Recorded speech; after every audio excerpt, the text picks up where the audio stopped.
You know what I love so much about reading?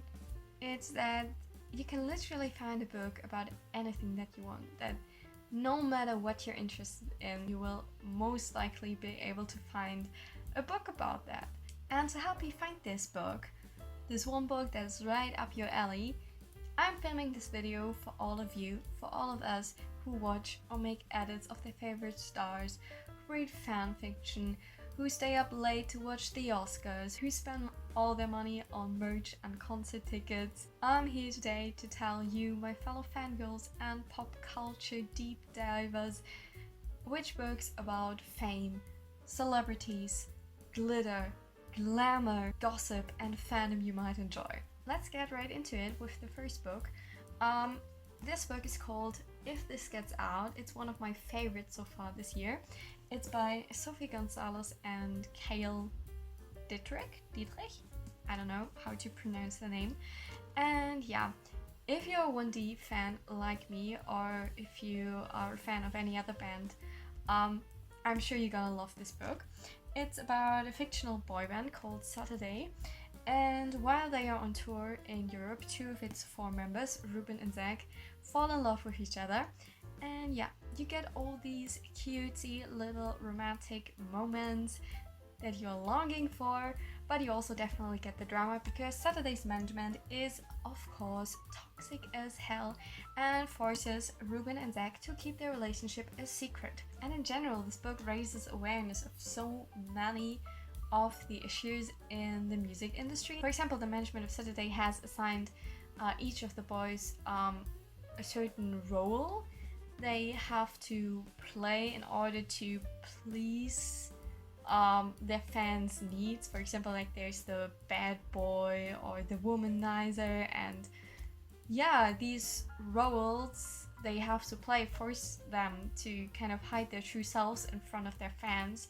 Yeah, this book also touches on so many other topics that are also associated with the music industry, like drug abuse, mental health struggles, and it also talks about like difficult relationships between parents and children. Oh, and as I'm filming this video to give fans book recommendation, I have to say I really like the role the fans got to play in this novel, so yeah.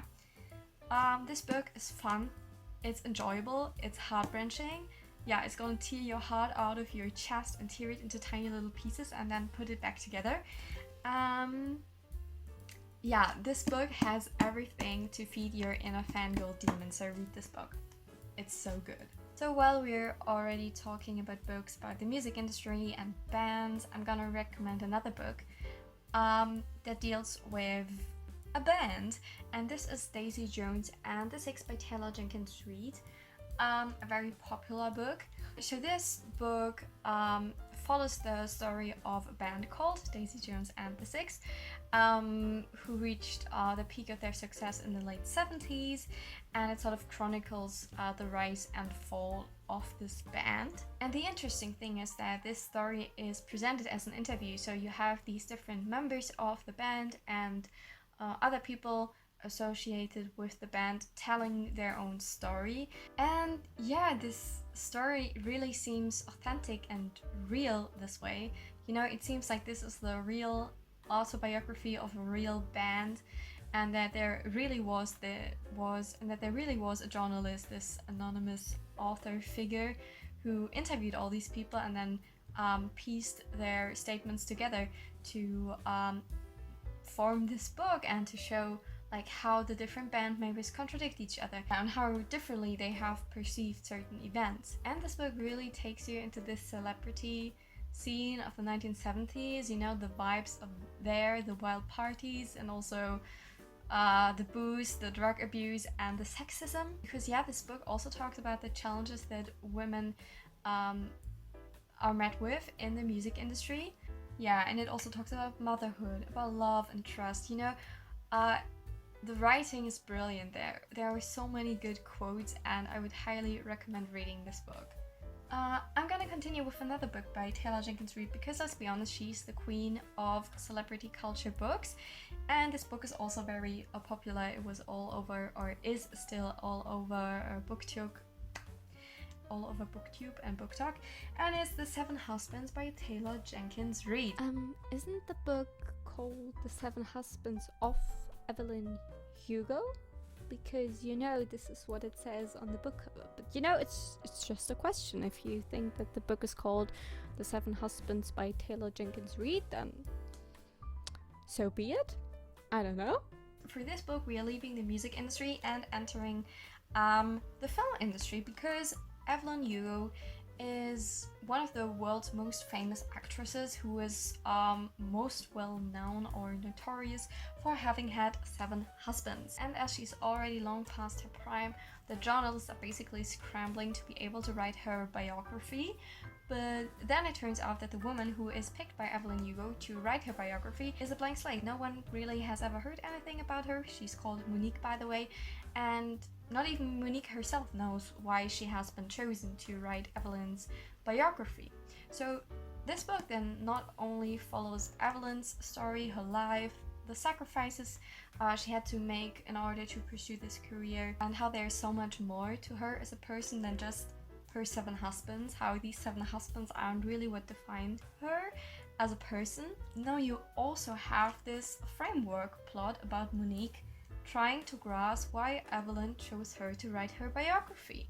As interesting as this concept of this framework plot is, I have to admit I didn't really care that much about Monique's POV as the story progressed, because I was more intrigued to learn more about Evelyn's life than about Monique.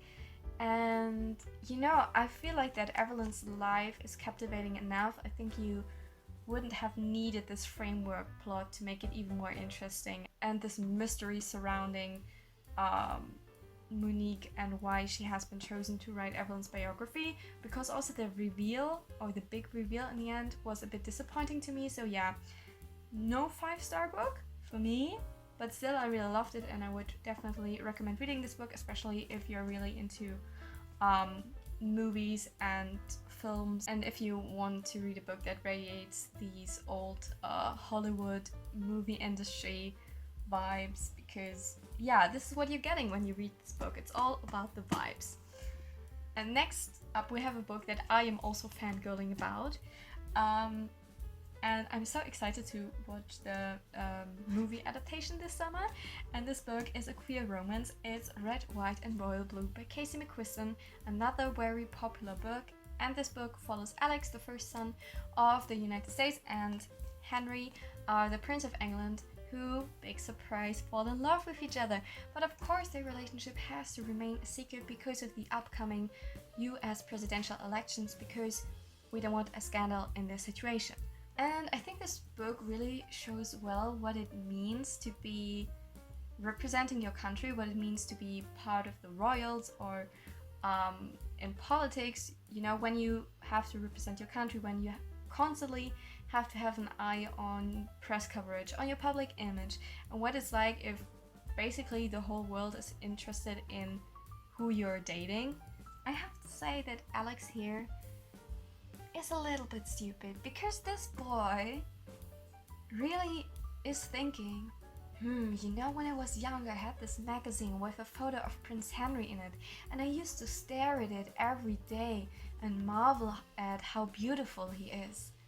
No, I can't be in love with this boy, I think I really hate him. Like, seriously, Alex?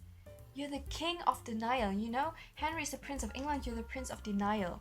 But I can live with that, because Prince Henry is like my favorite character ever.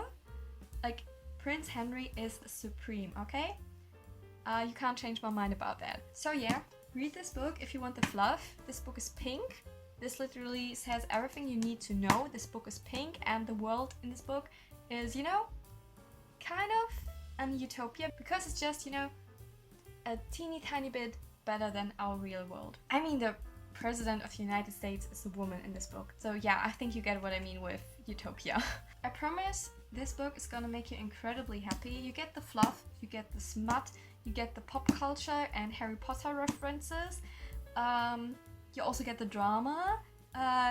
It's fun, it's heart-wrenching, it's everything that you need. You're gonna find yourself fangirling about this book and being confused about American politics, because I'm sorry, but I just don't get the American political system, and Alex is like talking about politics all the time, and sorry, I don't get it, but I don't care because this book is so cute. Okay, thank you for listening to my TED Talk. Okay, the title of the next book is very fitting for this video because this book is literally called Fangirl. It's by Rainbow Rowell, and I would recommend this book for everyone who was or still is a Potterhead, or who is invested into another fantasy book series, because the main character, Kath, is a huge fan of the so-called Simon Snow series, which gave me major Harry Potter vibes. And yeah, Kath is writing fanfiction, and this fanfiction is basically Drarry fanfiction, just that it's not Draco and Harry, but Bess and Simon. And yeah, this book follows Kath as she's navigating her life, going to college, feeling estranged from her twin sister, falling in love. And I think what this book does quite well is showing how being a fan, and maybe also writing or reading fan fiction, can be a source of closure and security in your life. And what I found really cool is that the author has actually included excerpts from the fan fiction Kath writes, and sometimes the fan fiction or excerpts from the Simon Snow novels that were included in the book were also directly related to the story. Sometimes these excerpts were a little bit too long, I would say, but I still feel like they belonged in the book. You know, don't expect too much plot. No, it's just a fun read, okay? It's just a good book. Last but not least, I wanna recommend some nonfiction actually. You know, no escapism this time.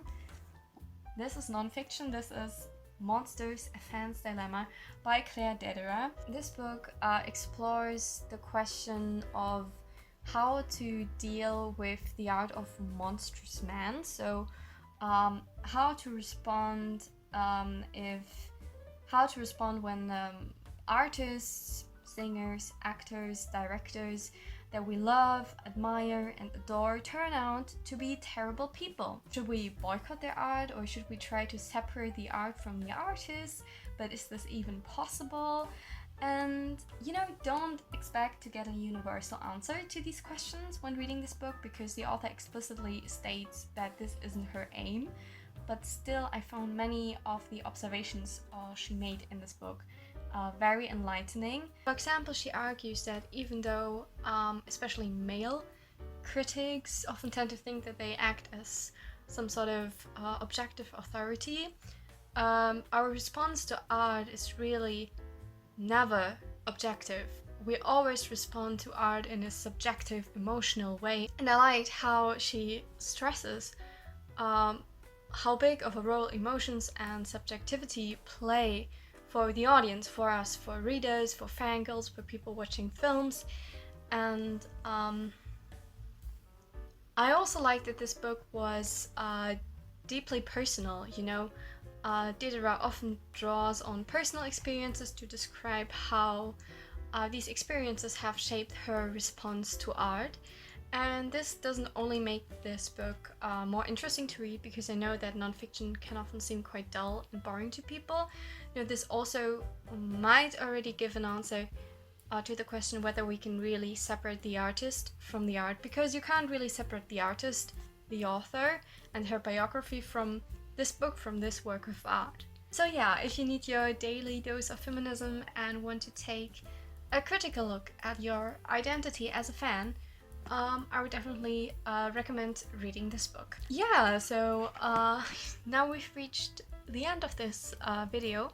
I hope you've enjoyed it and maybe found some books that you might want to read. Personally, I really enjoyed reading all these books about, you know, being a fan, and also, you know, all these famous people. And yeah, I would definitely like to read more books like this. So yeah, if you have any recommendations, then make sure to let me know in the comments.